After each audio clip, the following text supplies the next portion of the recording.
Hello everyone. आज की video में हम देखेंगे अवतल दर्पण से प्रतिबिंब का निर्माण। हमारी पहले की क्लास में हम गोलीय दर्पण से प्रतिबिंब बनाने के या प्रतिबिंब निर्माण के जितने भी नियम थे वो हमने देखे थे, जिसमें हमने एक तरफ अवतल दर्पण और दूसरी तरफ उत्तल दर्पण और उससे जो नियम है उसका प्रदर्शन किया। आज हम देखेंगे कि अलग अलग स्थितियों पर जब यानी कि जब हमारा बिंब है वो अलग अलग स्थिति पर रखा हो तो प्रतिबिंब का निर्माण कैसे होगा अवतल दर्पण के साथ। तो आज हम जितने भी प्रैक्टिस करेंगे वो अवतल दर्पण के साथ करेंगे, हमारे बिंब की स्थिति को अलग अलग रखते हुए। बिंब का मतलब वस्तु है और प्रतिबिंब का मतलब जो इमेज प्राप्त होगी वो। तो अवतल दर्पण से प्रतिबिंब का निर्माण, सबसे पहली स्थिति कौन सी है? सबसे पहली कंडीशन जब कि हमारी जो वस्तु है वो अनंत के ऊपर रखी हो। सबसे सिंपल और सबसे जो पहली कंडीशन है, जब बिंब या इसको हम क्या कहते हैं, वस्तु, जब हमारी बिंब या वस्तु अनंत पर रखा हो, जो वस्तु कहाँ हो, अनंत पर हो, यानी कि जब हमारी वस्तु अनंत पर हो तो अवतल दर्पण से प्रतिबिंब का निर्माण किस प्रकार होगा। तो सबसे पहले हमें अवतल दर्पण बनाना होगा। अवतल दर्पण हमने आपको पहले बताया, ये गोली पृष्ठ और जिसमें परावर्तक पृष्ठ अंदर की तरफ दबी हुई हो, बाहर की तरफ पॉलिश की हुई हो, उसको हम अवतल दर्पण कहते हैं। तो बाहर की तरफ हमने इसमें ये पॉलिश कर दिया। गोलीय दर्पण का या परावर्तक पृष्ठ का जो बीच का बिंदु है, बीचों बीच का बिंदु, इसको हम ध्रुव कहते हैं। ध्रुव को पी से दर्शाते हैं और ध्रुव के सापेक्ष खींची गई सीधी काल्पनिक जो रेखा है, ध्रुव के सापेक्ष खींची गई सीधी काल्पनिक रेखा मुख्य अक्ष कहलाती है। मुख्य अक्ष से एक निश्चित दूरी पर मुख्य फोकस बिंदु है और जितनी दूरी पर फोकस और अपना ध्रुव मौजूद है उतनी दूरी पर वक्रता केंद्र सी मौजूद है। ये सारी बातें हम हमारे पहले की वीडियो में बता चुके हैं, फिर भी एक बार फिर से रिपीट कर दिया। अब हमें प्रतिबिंब का निर्माण करना है जब हमारी वस्तु कहाँ है, अनंत पर है। यानी अनंत से चलकर कोई प्रकाश की किरण आएगी तो इस दर्पण से टकराने के बाद प्रतिबिंब का निर्माण कैसे होगा। तो जैसा कि हम जानते हैं अनंत से चलकर आ रही प्रकाश की किरण, तो हम इस प्रकार से डॉटेड प्रकाश से दर्शा देते हैं।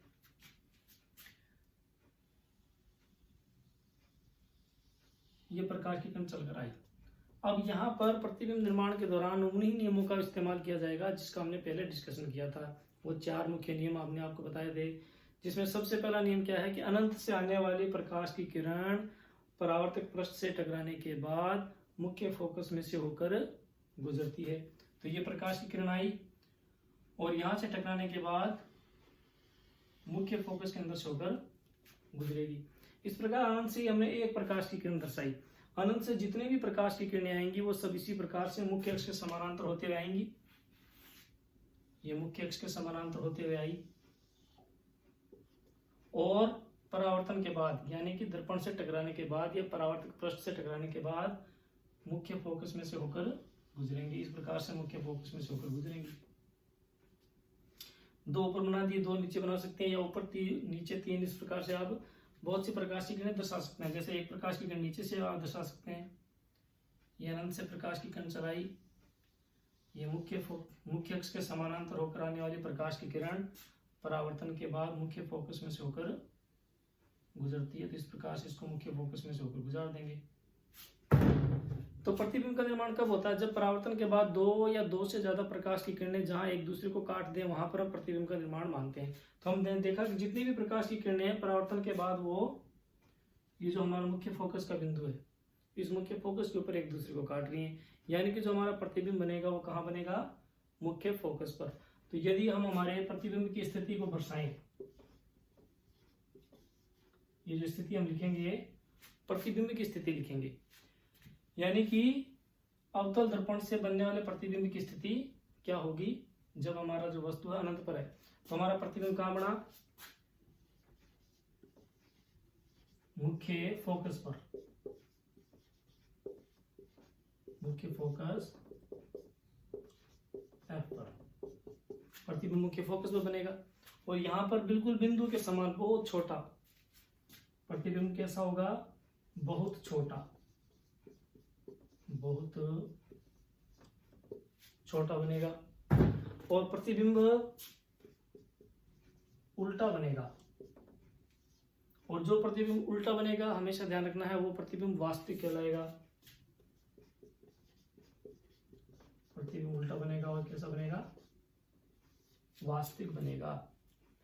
वास्तविक और आभासी का क्या मतलब है, जिस प्रतिबिंब को पर्दे पर उतारा जा सके उसे हम वास्तविक प्रतिबिंब कहते हैं, जिस प्रतिबिंब को पर्दे पर नहीं उतारा जा सके उसे हम आभासी प्रतिबिंब कहते हैं। और हमेशा ध्यान रखना है कि जो प्रतिबिंब उल्टा होगा वो हमेशा वास्तविक होगा, और जो प्रतिबिंब सीधा होगा वो हमेशा आभासी प्रतिबिंब होगा। ये हमेशा ध्यान रखना बात। तो देखिए ये हमने एक स्थिति कंसीडर की हमारी वस्तु की, कि जब हमारी वस्तु कहाँ रखी है, अनंत पर रखी है। हमने दर्पण कौन सा लिया, अवतल दर्पण लिया। तो अवतल दर्पण पर प्रतिबिंब की स्थिति क्या होगी, जब हमारी वस्तु अनंत पर रखी है, वो इसकी स्थिति ये है, मुख्य फोकस पर होगी। प्रकृति कैसी होगी, बहुत छोटा होगा, वास्तविक होगा और आभासी होगा। अब हम क्या करेंगे कि ये जो हमारी वस्तु है, इस वस्तु को आगे की तरफ लेकर आएंगे, यानी कि प्रकाशी केंद्र के पास लेकर आएंगे, फिर प्रकाशी केंद्र पर लाएंगे, फिर प्रकाशी केंद्र और मुख्य फोकस के बीच में रखेंगे, फिर हमारे बिंब को हम मुख्य फोकस पर रखेंगे। अगली स्थिति में मुख्य फोकस और ध्रुव के बीच में रखेंगे, और प्रत्येक स्थिति के अंदर जो प्रतिबिंब है उसका निर्माण करेंगे। और उस दौरान जो नियम है वही लगेंगे जो हमने पिछले की क्लास में आपको बताए, प्रतिबिंब निर्माण के अवतल दर्पण से या उत्तल दर्पण से जो भी 4 नियम थे वो मैं आपको बता चुके हैं। उन्हीं नियमों का इस्तेमाल करते हुए अलग अलग स्थितियों के ऊपर ये जो प्रतिबिंब है उसका निर्माण हम करेंगे। तो अब अगली स्थिति हम देखते हैं। ये स्थिति में आशा करता हूँ समझ में आई होगी। अगली स्थिति में जो बिंब है या जो वस्तु है वो अनंत से आगे आ जाएगी, यानी अनंत और वक्रता केंद्र सी के मध्य, या कभी कभी लिखा आता है वक्रता केंद्र सी के पास। दूसरी स्थिति, जो हमारी वस्तु की दूसरी स्थिति है वो है अनंत व वक्रता केंद्र सी के मध्य। यानी वस्तु अनंत और वक्रता केंद्र सी के मध्य रखी हो तो प्रतिबिंब की स्थिति क्या होगी। और ध्यान ये रखना है कि दर्पण कौन सा है, अवतल दर्पण है। उत्तल दर्पण से प्रतिबिंबों की स्थिति अलग होगी, वो हम अगली क्लास में देखेंगे। इस क्लास में हम सिर्फ अवतल दर्पण से ही प्रतिबिंब बना रहे हैं। तो वही सब कुछ करना है। सबसे पहले हमें एक अवतल दर्पण बनाना है। अवतल दर्पण में परावर्तक पृष्ठ अंदर की तरफ होगी, बाहर की तरफ पॉलिश की हुई होगी। परावर्तक पृष्ठ के बीचों बीच का जो बिंदु है वो ध्रुव होगा। ध्रुव के सापेक्ष हमें मुख्य अक्ष खींचना है। ये मुख्य अक्ष हो गया। एक निश्चित दूरी पर मुख्य फोकस और ठीक उतनी दूरी पर सी, या जिसे हम वक्रता केंद्र कहते हैं, वक्रता केंद्र सी होगा।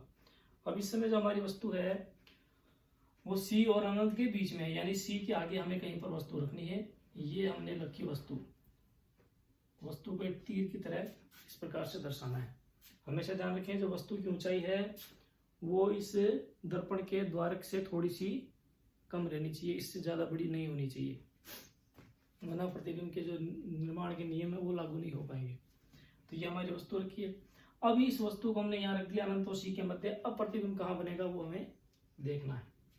नियम वही लगेंगे। सबसे पहला नियम, मुख्य अक्ष के समानांतर होकर आने वाली प्रकाश की किरण परावर्तन के बाद मुख्य फोकस में से होकर गुजरती है।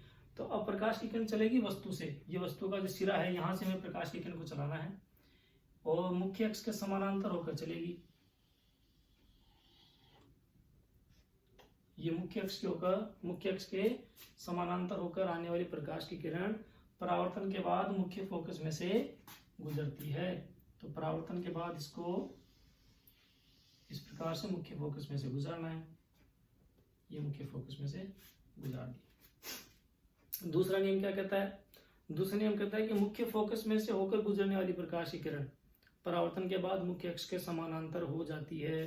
तो प्रकाश की किरण वापस यही वस्तु से चलानी है, वस्तु से चलेगी और मुख्य फोकस में से गुजारनी है दूसरे नियम के अनुसार।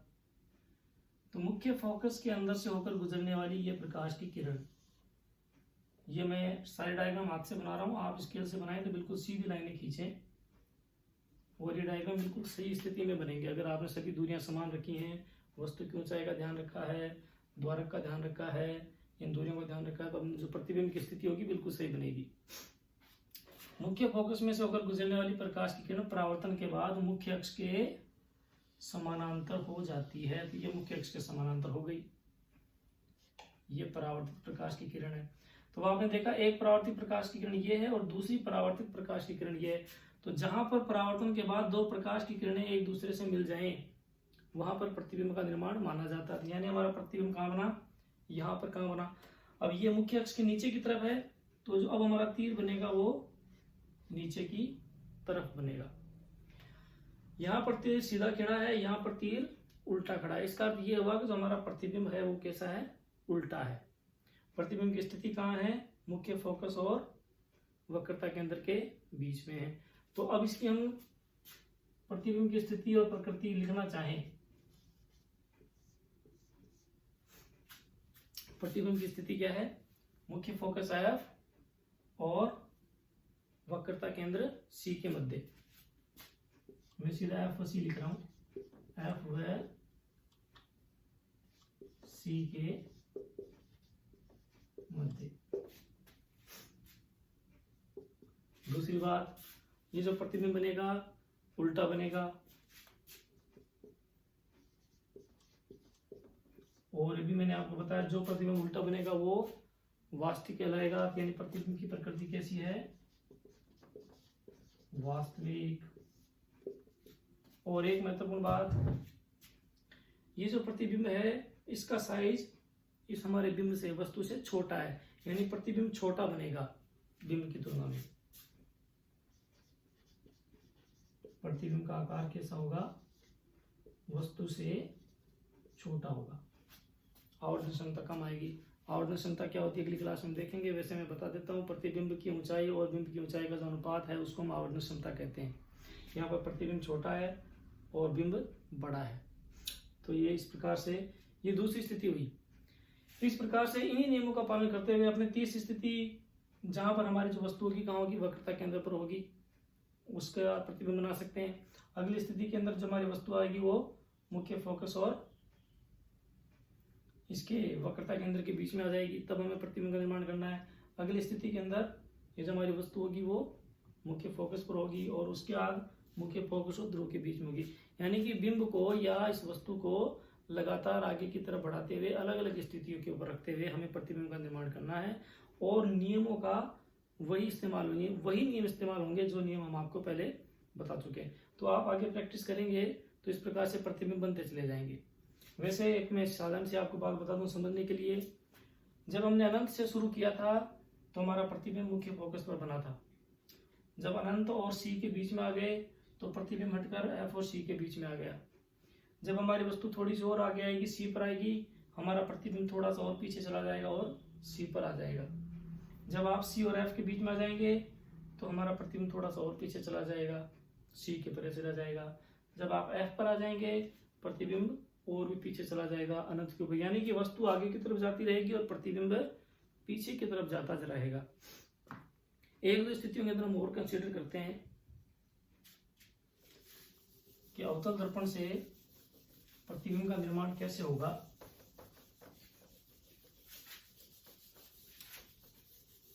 तीसरी स्थिति,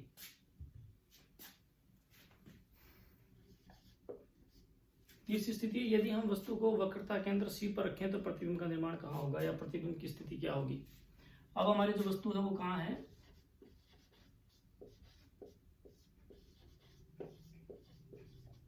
वक्रता केंद्र सी पर। इस वक्त जो बिंब की स्थिति है वो क्या है, वक्रता केंद्र सी पर। वही सब करना है। सबसे पहले एक अवतल दर्पण बनाएंगे, मुख्य अक्ष खींचेंगे, मुख्य अक्ष के ऊपर एफ और सी को प्रदर्शित करेंगे। अब हमारी जो वस्तु है वो वक्रता केंद्र सी पर मौजूद है, ये हमारी वस्तु। वही परावर्तन के नियमों का इस्तेमाल करते हुए प्रतिबिंब बनाएंगे। सबसे पहला नियम, मुख्य अक्ष के समानांतर होकर आने वाली प्रकाश की किरण परावर्तन के बाद मुख्य फोकस में से